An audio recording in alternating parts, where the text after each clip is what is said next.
welcome in our guest.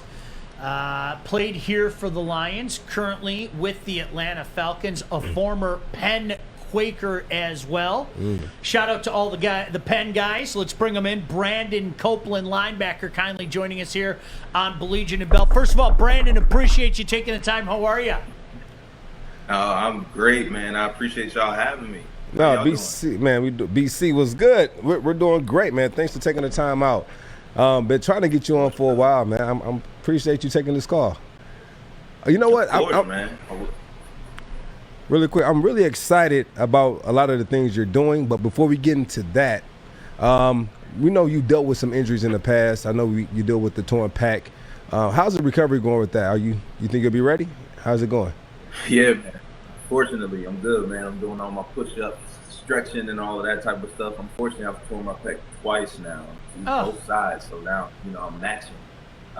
But nah, I think it's everything happens for a reason, And so for me, I kind of give myself about a week after the injury to kind of, eat ice cream and woe is me and all of that type of stuff. And then I kind of lock into the beauty of the process and enjoy more time with the family. And at this point, I'm fully healed, fully ready to go, and ready to get back out there. You guys downplay injuries. That's what you do, professional football players. You downplay injuries, but for the benefit of people out there that aren't aware of a torn pec, I've seen it. It's just gross looking. All right, I don't even want to know what it feels like. But how do you explain that to somebody? You're going, I yawned and I tore my pec. This is something that's kind of gross, man. Would you kind of put that with a torn Achilles? Will you put that on the same? Oh man, yeah. I mean, God forbid, I don't ever want to have that type of injury, because that they rank that and patella tendon up there with like some of the top worst injuries. I think the pec sucks though. I mean, you literally are one arm for 6 months for the most part. At least really 3 to 4 months. You. I think what it makes you do, however, it makes you really appreciate the little things and the details. Like the first 4 weeks of rehab, you just holding your arm up and like being able to hold it up without it falling down is a huge win. So for me, it's a tough injury. I would say fortunately for me, the tendon for me tore all the way through, which sounds like, well, that doesn't sound fortunate, but it removed like a lot of the nerve endings and things like that, where it wasn't just like, if it was a partial tear, it would be pulling all the time and super painful all the time. So, again, if we take the good with the bad, and like you said, we downplay a lot of injuries, but it was tough. It's been tough. I remember when I tore the second one, I literally prayed on the field because I was just like, man, mentally, I knew what I was about to go through, and it's a tough journey. Yes, we always talk about football being 90% mental and 10% physical, and when we say that, it's things like this or incidences like this that it takes a lot of mental that a lot of people can't handle. I know people who retire after injuries like this, or a torn Achilles or ACL, and mentally it's draining. Now, you're coming into a fresh start. You guys have a new head coach in Arthur Smith with the Atlanta Falcons. Like, how do you like him so far? Man, he's amazing. I'm fortunate in my rookie year. So this is year 9. My rookie year, I was with Coach Smith. He was quality control with the Tennessee Titans, and so I was a practice squad guy, just trying to make it. And it's pretty cool to see his journey, his humble approach to his work, and clearly, the pinnacle that he's at now, and really not even the pinnacle. This is just the beginning for him as a head coach in the NFL. So he's a no-nonsense guy, and I won't say a no-nonsense guy, more of like he's a straight shooter, right? He doesn't have favorites. He is going to tell it like it is, and he's going to keep it fair for his players. And George, we don't always get that with coaches. You don't always get the truth from coaches. You don't always get that open door policy. So he's already commanded the respect of the locker room just by virtue of who he is as individual, as a human being. And I know that personally, I'm excited to go play for him. And I know that the other guys in the locker room, I'm sure feel that same sentiment. All right. Brandon Copeland kindly joining us, Atlanta Falcons. Brandon, walk me through what it was like in the past year as a player in the National Football League. I mean, every walk of life we had to deal with this pandemic. You were newly signed by the New England Patriots. I talk about it. We talk about it all the time on the show, Joik and I. I can't imagine how difficult it was for a guy new to a team, whether it be a rookie, whether it be a free agent, walking into a situation like that. How would you describe what this past year has been like for an NFL player? Yeah, I mean, I saw some things that I never ever thought I would see while playing football, right? In the NFL. Sure. I mean, there was a game, I believe the Kansas City Chiefs, right? We played them we were supposed to play them on a Sunday. We got delayed. We ended up flying out Monday or Tuesday. I can't remember when we got delayed to, but we ended up flying out the same day, stepping on the field and playing, right? That was the first for me in the NFL. We ended up going almost a whole entire week without being able to enter our facility. So without us being able to practice together, and then stepping on the field and playing against I believe we played against the Raiders that week, or the Broncos that week, right? And so for me, it was like, you play a certain amount of years in the league, and you can tell yourself in your mind, like, well, I've seen it all at this point. I've seen every play.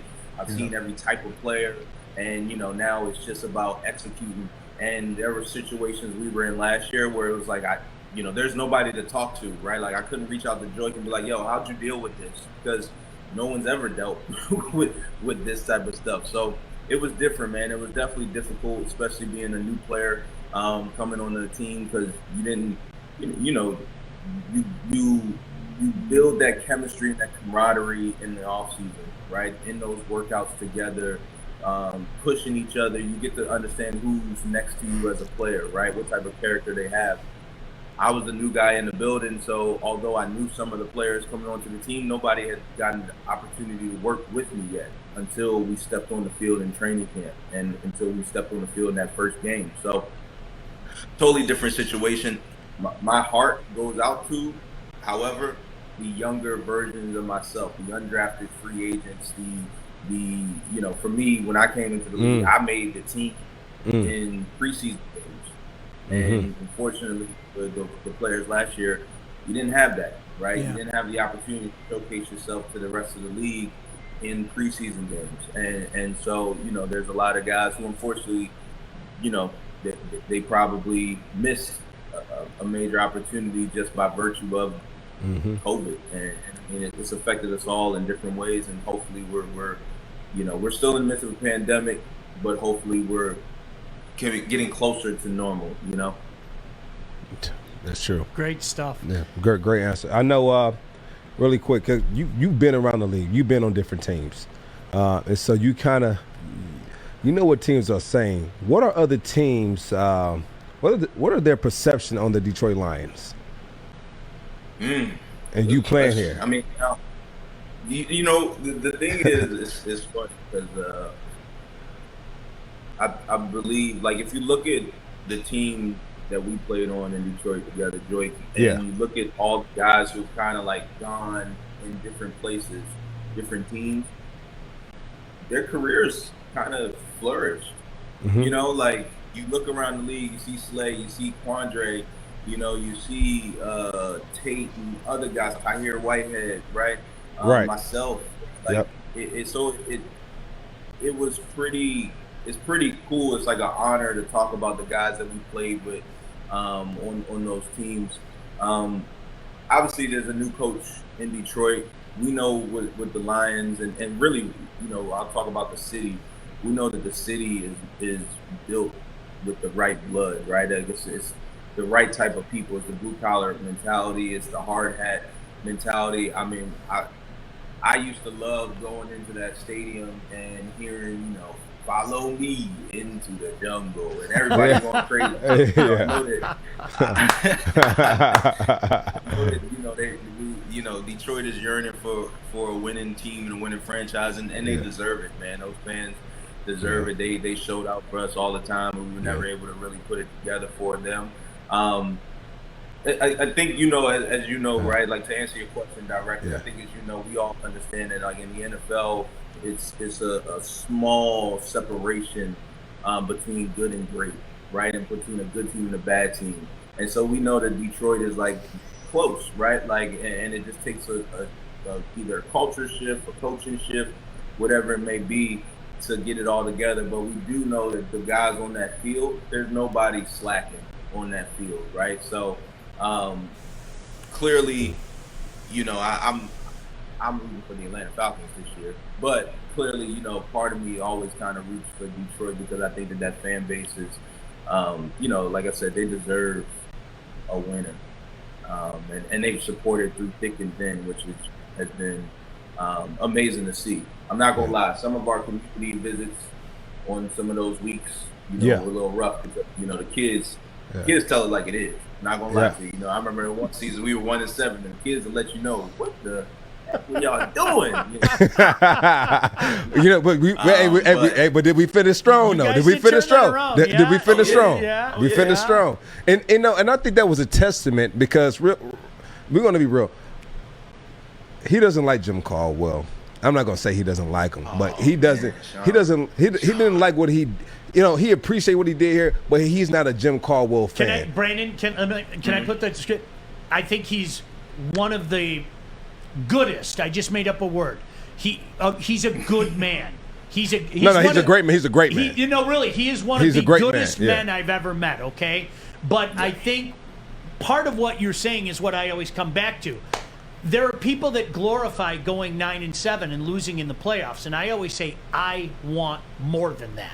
Yeah. Right? That's always my mindset. So there are people that put Coach Caldwell up on a pedestal and go, well, he's what, that's a high water mark. And I say, well, that's all fine and dandy. I want more than that. Does that make sense? No. No, 100%. So, I want you to understand this too, though, because we had this conversation on here. Now, you tell me, now, because you came here, what was it? You came to Detroit in 2015. Yep. Right? And so in 2015 was a totally different team than 2013, 2014. And so we lost a lot of guys on the defensive side. And we lost some guys on the offensive side as well. And so it was the two different teams. It was two different teams. Yeah. But I don't think not too many coaches could have came out and did what Coach Caldwell did. And that's all I'm saying. Like 97 is better. Go ahead. I was gonna say what I would say is this, right? Coach Caldwell and Sean, I completely understand your perspective on it, right? Because 9-7, you like, look, like, I'm not paying millions of dollars for somebody to run my franchise and to be 9-7. I think that there was a lot of things that went wrong that year that had nothing to do with Coach. And ultimately, he's the person that people are going to look at. But like in terms of the captain of the ship steering us the right way, he's one of the best coaches I've ever played for, period. Right? We weren't able to put things together the way we should have on the football field, right? We lost a bunch of games that were, I mean, if you look back at that season and I'm a big believer in not making excuses and all that stuff. I actually just did something the other day and we were talking about what good is excuses when the rent's due, as Nipsey Hussle said, right? Like, It doesn't matter. But there were a lot of games that year where you're like, I remember we played Monday night, Joy. Malcolm Smith hits the ball out the back of the end zone. The ruling says we're supposed to be on the 1 yard line. Yep. And we're 30 seconds left, and that's week 3 of the season. We might be, or week 2 of the season. I can't remember. It was Seattle. No. That was like week 4. It was later on because I remember I played the first 3 games, and I sat at home that game because of my Achilles injury, along with DeAndre Levin. We watched the game from my house. Yep. And we got two of our best players at home right then. You know what I'm saying? And That's a game changer. I think that was also the year where we had the Aaron Rodgers Hail Mary. And went off the ghost face mask. Off the ghost face mask. They gave him another shot. You know what? But again, now again, you can look at that as a coaching and we got to do this. But some of those things are kind of like, I mean, if those things don't happen, this is a totally different season. And then finally, we go the last 3 games. It was, I believe that was the 9-7 year we went to the playoffs. The last 3 games we lost. I remember that because it was literally, this is my first time in the playoffs, and it was literally like, we got to win one of those games and we're in. We played the Giants, we played the Dallas Cowboys on Monday night, and then we played the Packers again. And I remember that was a lot where a lot of people were putting stuff on Coach. And that was again where it was like, listen, I'm in the locker room and I'm like, nah, this is us. Right, like I think there was a lot of stuff on us, and I think that at that point in time, I'm gonna be honest, I think we needed more of an edge to us, especially on the defensive side of the ball. Right, I love that perspective. We were all doing our job. Don't get me wrong, but like we didn't have, like I'm gonna go ahead and say it. We didn't have Sue. We didn't have that mentality of Sue. That should have been me. I should go ahead and just, but I couldn't afford to take the fine. All that right now. I want to take a fine. Yeah, I love that perspective though, because Joik, I always bring up to you, you guys were 9-4, and like I think people were really excited, but dig a little deeper, and it's exactly what you said, Brandon. It was like, you know what, you got some good fortune. Matthew found a way to win some games, but unfortunately, when that high level need to be had, we saw what happened, and then the Seattle game. We won't get into that, but I was excited. You guys were 9-4, man. And I forgot me and Dre threw a fit at the house when we saw that, and I won't forget it. I remember it, and so I remember. So when that happened, and then just kind of going into the season, and then the way that we finished kind of showed the love we have for Coach Caldwell, because when we finished 6-2, we knew we didn't have a shot for the playoffs, but we were kind of playing for pride, because that's when we had just got back from London. And I remember they fired our OC as he was getting on the plane to go to London. So we didn't have an OC. Yeah. So so they gave Jim Bob Cooter, he took over the passing game, and then Curtis Mockins took over the run game, and that's how we went into that game. And so so last year was different, right? You guys were playing in front of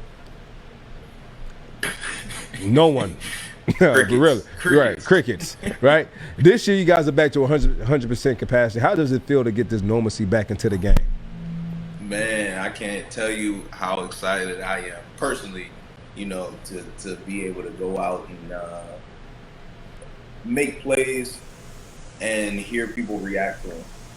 I mean, I think that's part of the reason why we play the game. That's what separates practice from the game, right? Like going out through the smoke and hearing people cheer, going into a stadium and hearing people boo, right? Like those are the things that are going to bring the game back full circle for us as players, So I'm extremely excited for that.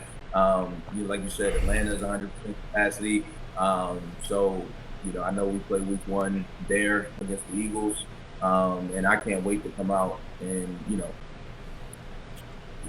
get even more energy, have even more of a reason to physically impose my will on my opponent.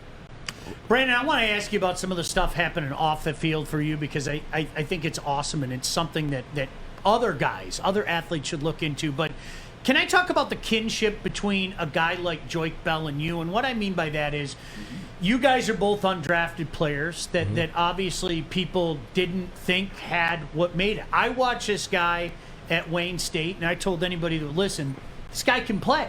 And you knew you could play. When you guys make it to the NHL or NFL, is there a tendency to gravitate to one another? You know what I went through. You know what I went through. Do you guys all gravitate towards one another? Is there a kinship there? That's funny. 100%. I mean, I think that, when you come into the league, you want to find people who, I guess if you're smart, when you come into the league, you want to find mentors and other people whose journeys you can take some notes from, right? Or you can be inspired by. And for me, I look up to Jordan. You know what I'm saying? Like, that's the blueprint. That's what we're all trying to do as undrafted free agents. You know, it takes a lot of persistence and preparation and all of those types of things. But yeah, you definitely admire those types of journeys, because although we understand that everybody's journey is unique, like literally everybody's is going to be a little bit different and stuff, but you have to find, especially as an undrafted free agent, there's so many times where you feel like you're not about to make it, or you're close to being, cut, that you got to find stories like Joyce, and you got to kind of hone in on it and keep telling yourself, oh, I can do this, I can do this, I can do this. Keep going, keep going, keep going, keep digging. And, yeah, unfortunately, I mean, some people might think that there's a lot of stories like Joyce, right, or mine, right, but unfortunately, there aren't. And so that's why we got to continue to just to highlight each other and also build with each other. And I think that that's why you see guys like Joyce doing amazing things in the community, amazing things off the field while being an NFL player, because we understand how quickly it can be taken away. And I appreciate the flowers, but let me give you your flowers. So I kind of keep tabs on my guys that I play with, and I'm a firm believer in like you are your brother's keeper, what we preach, right? And so when people leave or we go to different teams, I still keep in touch. I talk to BC often. I talk to Tahir Whitehead. I talk to Slay. I talk to Calvin, Rob Sims, Stephen Tulloch, DeAndre Levy. I always reach out to him. So I keep in touch with the guys I play with. Theo Riddick. So like I keep in touch with them because I think it's important. And even Amir. And I'm really impressed with what you're doing off the field. What you're doing off the field, Brandon, is nothing short of amazing. And I don't want to downplay it because it's so great, so I want you to kind of go into it. But you have not only stepped out of your expertise, but you mastered it with financing. Right. You even went to a university. They gave you your own course where you were teaching kids about finances. Can you tap into that so our listeners can kind of see what we do off the field? Because you have a lot of people who are firm believers that when you're playing, your whole focus should be just football. But for guys like me and Brandon, we understand that we might not get that big payday like other guys, but we're going to get, we're well off. We're going to be well off, but we want to make sure we make our money work for us. And so what you did with that it's nothing short of amazing. Please go into that for us, please. For sure. No, I appreciate it. So I think, like you said, Joy, I understand that football is guaranteed game, right? And, I understand that right now I have a certain amount of power with my platform, meaning I can walk into any high school in the country right now, whether it's in Atlanta, in Idaho, wherever it is, right? And I can say, hey, I play in the NFL, and every kid's attention will be, and they'll be listening to my every word. So there's power in that. Now, I think you and I have understood that and figured out, okay, well, how do I maximize that influence for good, right?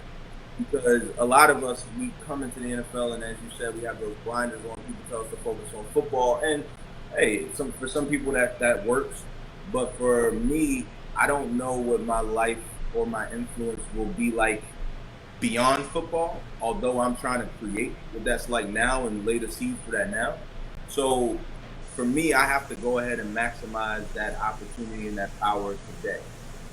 With that being said, I created this course called Life 101. It's a course where we talk about all the things in life that we should learn about in school. How to buy a house, credit, good debt versus bad debt, right? Like said good debt when we got into the league, and I'm like, debt? I mean, it's always been bad in my household. What you talking about? Debt, right? Budgeting, investing, venture investing, the business of marriage, all of these different real life topics. We created a class on them that we hosted at the University of Pennsylvania for the past 3 years. I recently rolled it out online, open to anybody at life101.io. You can go and take the course. We do Zoom sessions bi-weekly and stuff, but pretty much we wanted to help people prepare for life, you know, as the hat over here says, right? Like we know the answers to the test. We know some of the things we need to prepare for, yet, you know, the first time I bought a home, I'll give you an example. First time my wife and we bought our house, you know, in 2017, she called me. We were in Detroit at the time. And, you know, I remember her going through the closing disclosure in the package, and then her calling and saying, hey, does everything look right? It was a big, thick old package of papers and numbers. And I literally shrugged my shoulders like, oh no, like my first time closing the house. Like, you know, and this is a 30-year decision that I'm learning about for the first time at the closing table. And it shouldn't be like that, right? So that's what Life 101 is. We've started it again. We've opened it up to the public, and we're extremely excited about it. And I think the biggest thing about it is, like, for me, you know, I always took note with guys like you, Grover, Tyre, right, about how you have impact in the community, right? And for me, I realized that, you know, using football was one way, and we do the football camps and things like that. But for me, if I could teach people how to fish, so to speak, then now that impact kind of goes beyond that day of football or whatever that may be, right? Like now, if they're able to put themselves in a better financial position, then that helps their children, and that might help their children's children. That might help their communities, right?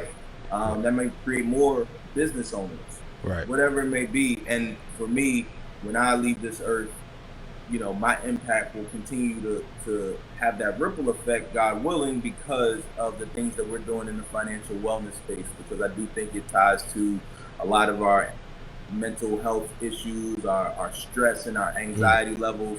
And clearly, you know, finances during the pandemic don't help those things at all.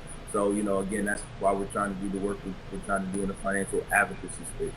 Man, you know Teach a man to fish. Oh, you just said music to my ears. I'm serious, Brandon. That's great stuff. Financial literacy is so important today for everybody, especially guys like you. I can't even imagine what it's like. You know, the 24, 25-year-old guy that I made it. I'm in the show. Well, you might be in the show for a couple years. You know, I mean, that's, gosh, brilliant. I wish everybody would listen to that message. Yeah, so you have Althea Gaddy in the chat, which is why it's so important you have the right agent to educate their buyers when purchasing a home. Shout out to Althea Gaddy, Gaddy Team Realty. If you guys want to go check them out, that's my mom, by the way. It's a good puff for you. That's my mom, by the way, chiming on in. Hey, Brandon, getting into the financial area, what made you or inspired you to want to educate other people? And then what steps did you take to even get that course at the university? Because like you said, we have a platform and you understand the concept of maximizing or using your name, using your platform to kind of help you excel. Because I'm gonna let you know right now, the way that people treat you when you're playing is totally different from how they treat you when you're done playing. Right? Totally different. But the thing that you have is that people like you, right? You're easy to talk to, you're approachable, and you treat people the same way with respect. And the same way you treat people when you're playing is the same way that they're going to treat you when you're done playing. And so luckily for me, I was good to a lot of people, so I've been blessed. But you have that, and I'm proud of everything you're doing, brother. Proud. I'm glad you came on the show today. No, I'm definitely proud. How's the family? How's the wife? How's the kids? We are good, man. We are good. We you know, we bought a home in Florida right now, so we're trying to move into that and financial wellness. Orlando? Actually, yeah, right there. Down the street, 20 minutes. He literally just said Orlando is one of the cities he'll never go back to. And my mother's actually about to move. She wants to move to Orlando. I don't want her to, but she wants to move to Orlando. It's that tourist trap stuff. There's just tourist traps everywhere. So my sister's been in Orlando for close to 7-8 years, probably more than that, and they call it Mickey Land. They call it Mickey Land. Yeah, is that what they call? They call it Mickey Land. Y'all call it Mickey Land? I mean, I've literally only been here for a little bit. I just touched down here, but no, we're excited about it. It's a lot more space for us. Right up the street, we have a 2-year-old. Well, he'll be 2 on 7/11 on Sunday. Congrats! Right, Mickey. Thank you. Yeah. So.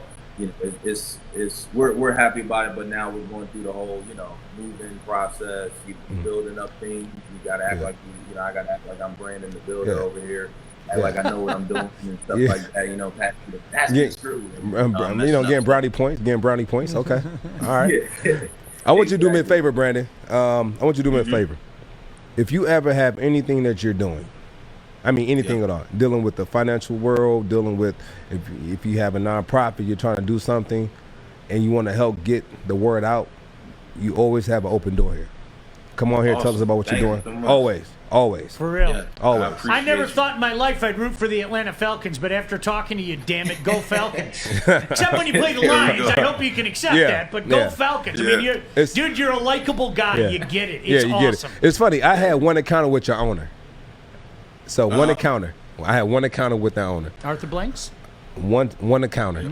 And so this is very, very random. I remember, and this is, we didn't even talk about this, but our times where it's like weigh-ins are coming up and we're all in the sauna doing abs with and you used to always have on your plastic vest, sweating in there. Yeah. You do about 15, 20 minutes, go hop in the cold tub, cool off, and come back in there. I said, these guys, we used to get it in. I'm telling you, we used to love it. But I remember I had tendonitis and I had a Achilles tendonitis. And so I ended up having surgery down at Andrew Institute. And when they brought me out of surgery, they wake you up. And when they woke me up, when I looked to my left, it was Arthur Blanks. He had just had surgery on the shoulder. And I don't know how we started talking, but I'm still drugged up, so I'm feeling good. Right. And so when I woke up, I was feeling so good. I said, hey, I need some more of that stuff, whatever it is, give me more of it. And so they gave me a little bit more, and I looked to the left, and I was kind of dozing off. He said, hey, are you Joik? He said, are you Joik Bell? I said, yeah, that's me. And I'm actually kind of high. I'm kind of high. I said, yeah, that's me. I said, how you doing? He said, hey, I'm the owner of the Falcons. I said, yeah. I said, my contract's about to end. Bring me on in. I said, my contract's about to end, and I bring me on in. He said, let's talk about it after the season. And it was hilarious. It was funny, and so that's my only encounter with Arthur Blanks. That's great. Wish you a healthy season, Absolutely. a successful season, except when you're playing the Lions. And congrats on the new home, and happy birthday to your 2-year-old. Thank y'all so much, man. No problem. All love, brother. Appreciate you.